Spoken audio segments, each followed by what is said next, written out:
Welcome to Strategy Saturday. I'm Charles Carillo, and today we're going to talk about common underwriting mistakes that can quietly destroy your returns. Let's get started. When you are underwriting a property, you are trying to predict the next 1 to 10 years of a property's performance. Within the underwriting, there are dozens of different line items, some of which can greatly affect your performance bottom line.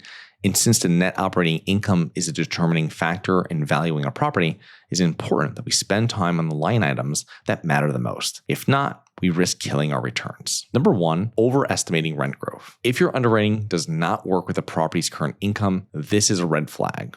The last 12 months of a property's income show a realistic depiction of what the property can actually achieve. If there is a pullback in the economy, most likely the rents will not decrease, but they will not likely increase either. And you have to make sure that you can service the new expenses and mortgage payment. Number 2, underestimating expenses. Expenses are unlike a property's last 12 months of income. It can vary greatly. The seller might have their own management company or sweetheart deals with other vendors that are unavailable to you. They might have 20 properties on one insurance policy, which lowers their effective per property insurance cost. The landscaper is actually a tenant of the owner at another property, and that is why they take care of the grounds for 50% of the market rate. There are so many scenarios that could explain why expenses would differ from owner to owner. This is why we need to normalize the expenses we will be paying and obtain written estimates for expenses and vendors when underwriting a property.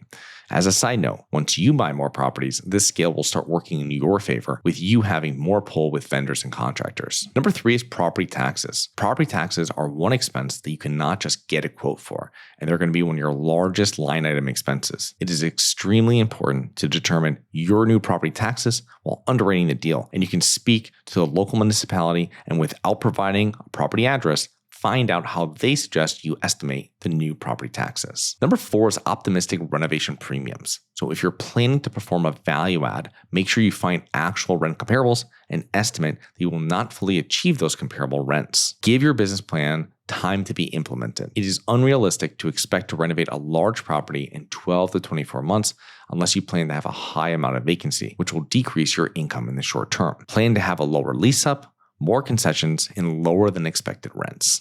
Number 5, underwriting repair and renovation costs. Not having accurate repair estimates for correcting the deferred maintenance at the property or not knowing the full extent of what needs to be fixed can greatly change your underwriting numbers. If you're hiring a property management company, have them review your estimated repair and renovation costs and walk the property during the inspection. They will help you create a realistic budget for getting the property back on track. Additionally, make sure to hire specialized contractors to walk the property with you, like plumbers, roofers, HVAC technicians.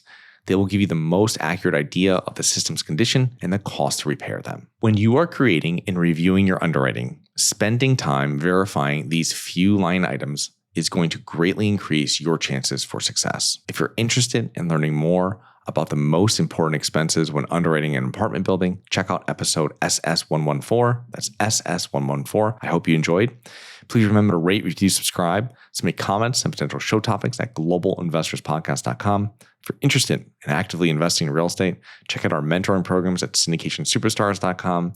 That is syndicationsuperstars.com. Look forward to another episode next week. See you then.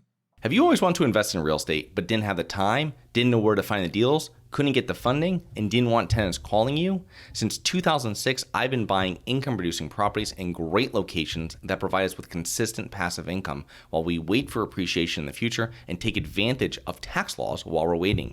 And unlike your financial advisor, we invest alongside our investors in every property we purchase.